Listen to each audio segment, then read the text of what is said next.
Viral warung perfeksionis, tiap dagangan tersusun super rapi berdasarkan warna dan merek. Tengah viral sebuah video penampakan dari warung perfeksionis yang ditata sedemikian rupa sesuai warna dan ukuran. Hal itu diketahui dalam unggahan Instagram @baturajaupdate pada Minggu 27 November 2022. Dalam keterangan unggahan menyebutkan jika warung ini merupakan tempat terbaik untuk berbelanja bagi yang perfeksionis. Terlihat pada video sebuah warung yang dagangannya tersusun super rapi, teratur, dan juga bersih.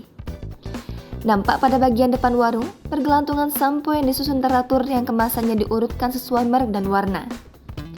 Di atas etalase pun terlihat berjajar banyak permen yang sudah diwadahi dan tersusun rapi. Di dalam etalase warung itu pun juga banyak tersusun dengan sangat rapi, di antaranya rokok, sabun, dan mie instan yang berjajar sesuai merek dan warna hingga memenuhi etalase tersebut. Diketahui, unggahan pertama kali dibagikan oleh akun TikTok @sylviaavtr pada Jumat 25 November lalu. Pemandangan itu pun membuat warganet yang merekam takjub. Ia bahkan menyebut kalau warung itu sangat rapi bak rencana Tuhan. Belum diketahui lokasi warung perfeksionis yang super rapi ini berada. Namun jika dilihat dari komentar warganet, diduga warung tersebut berada di daerah Erpao, Kecamatan Batu Raja Timur, Ogan Komering Ulu, Sumatera Selatan. Warganet juga banyak memberikan komentar jika warung tersebut warung Umak Dadang yang disinyalir sebagai pemilik warung.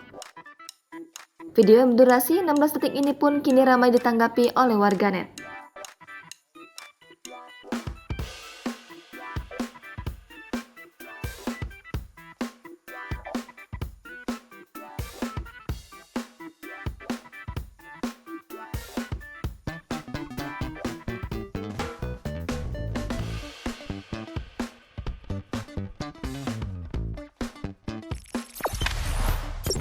Jangan lupa subscribe, share, komen, dan like ya.